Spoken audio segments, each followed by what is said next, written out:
السلام علیکم پیارے دوستو۔ بسم اللہ الرحمن الرحیم۔ سچے اور دلچسپ واقعات سننے کے لیے ہمارے چینل کو سبسکرائب کریں۔ دوستو، اللہ تعالیٰ نے دنیا میں ہر طرح کی مخلوقات کو پیدا فرمایا، جس میں انسان اور جنات بھی شامل ہیں، اور اللہ نے انہی میں سے ان کے جوڑے بھی پیدا فرمائے ہیں۔ کچھ لوگوں کا خیال ہے کہ جنات شادی نہیں کرتے، لیکن قرآن کریم میں یہ بات ثابت ہے کہ جنات شادی کرتے ہیں اور اپنے بچوں کو بھی پیدا کرتے ہیں۔ یہ بات بھی سچ ہے کہ ان کا نکاح بھی پڑھوایا جاتا ہے اور ان کی شادی بھی انسانوں کی طرح ہی ہوتی ہے، بلکہ مسلمانوں کی تمام جماعتیں جنوں کے وجود کو مانتی ہیں، اسی طرح تمام کفار اور اہل کتاب بھی جنوں کے وجود کو تسلیم کرتے ہیں۔ اسی طرح مشرکین عرب بلکہ تمام فرقے اور جماعتیں جنوں کے وجود کو تسلیم کرتے ہیں۔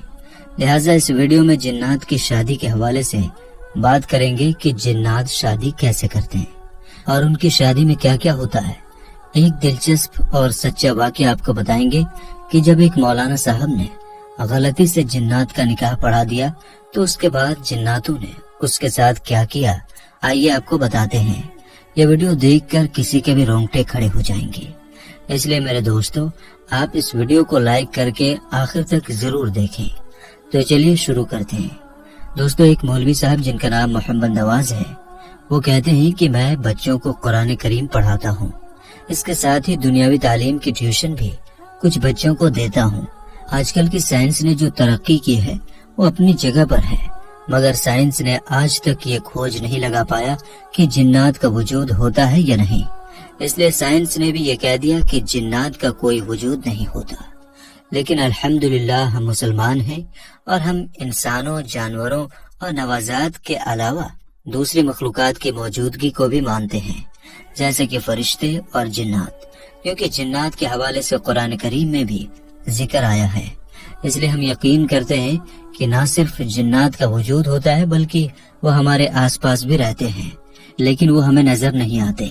جیسے ہم انسانوں میں کچھ انسان برے اور کچھ انسان اچھے ہوتے ہیں، ویسے ہی جناتوں میں بھی کچھ جنات برے اور کچھ جنات اچھے ہوتے ہیں۔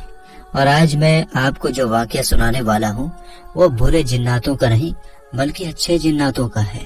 مولانا صاحب کہتے ہیں رات کا نہ جانے کون سا پہر تھا کہ اچانک میرے حجرے کے دروازے پر دستک ہوئی، یعنی کسی نے دروازہ کھٹکھٹایا۔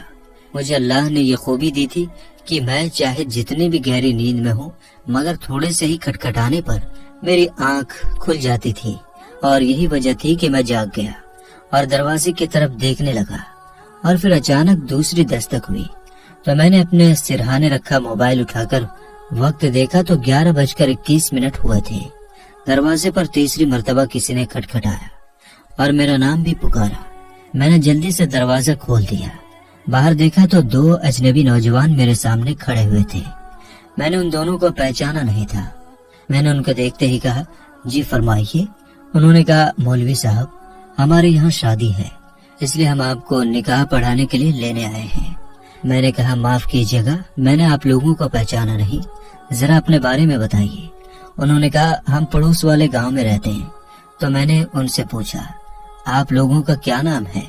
کیونکہ اس گاؤں کے کافی لوگ مجھے جانتے ہیں اور میں بھی انہیں جانتا ہوں۔ اس نے کہا، میرا نام جنجار ہے اور اس کا نام افق ہے۔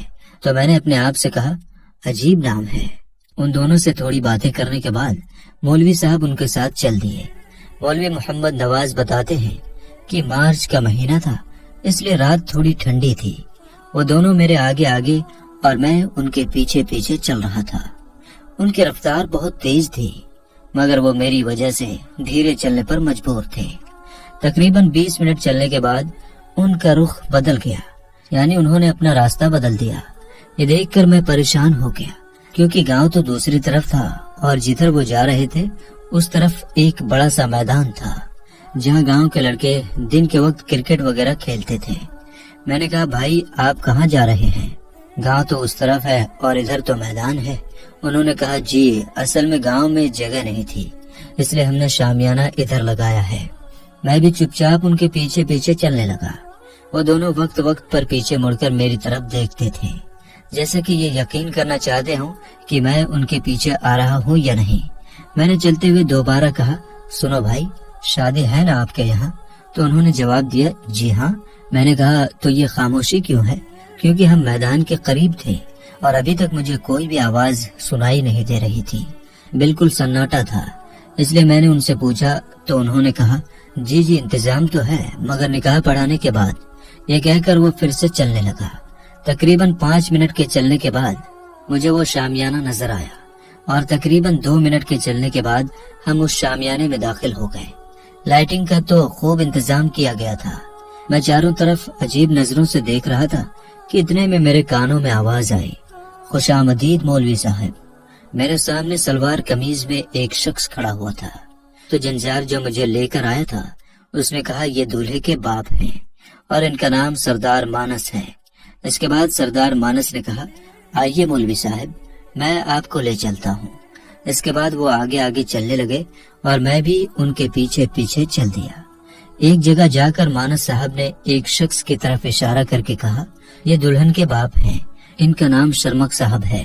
میں نے مسکرا کر ان کی طرف مسافہ کرنے کے لیے ہاتھ بڑھایا تو انہوں نے میرا ہاتھ گرم جوشی سے پکڑ کر ہلایا۔ میں نے محسوس کیا کہ ان کے ہاتھ غیر معمولی طور پر گرم تھے، مگر میں نے اس بات پر زیادہ دھیان نہیں دیا۔ میں حیران تھا اور میری حیرانگی کی وجہ یہ تھی کہ میں نے اس شامیانے میں ابھی تک اس گاؤں کا کوئی بھی انسان نہیں دیکھا تھا۔ سب کے سب چہرے میرے لیے اجنبی تھے۔ میں نے دلہن کے باپ سے اس بات کا ذکر کیا کہ یہاں گاؤں کا کوئی انسان نہیں ہے تو انہوں نے کہا اوہو تو آپ اس لیے پریشان ہیں۔ اس کے بعد دلہن کے والد نے ایک لڑکے کو آواز دی اور قریب آنے پر اس سے کچھ کہا۔ اس کے بعد وہ لڑکا وہاں سے چلا گیا۔ مولوی صاحب بتاتے ہیں اس کے تھوڑی دیر بعد میں نے نظر صاحب کو آتے ہوئے دیکھا۔ نظر صاحب کی اسی گاؤں میں پرچونی کی دکان تھی، یعنی پرچون کی دکان تھی۔ اس کے بعد احمد خان صاحب ملے، شیر دل صاحب ملے، غلام علی اور شاہد علی، ان سب کو میں نے دیکھا۔ تب جا کر مجھے اطمینان ہوا۔ میں نے پوچھا نظر صاحب آپ کی دکان کیسی چل رہی ہے؟ نظر صاحب نے چونکتے ہوئے جواب دیا دکان اچھی چل رہی ہے۔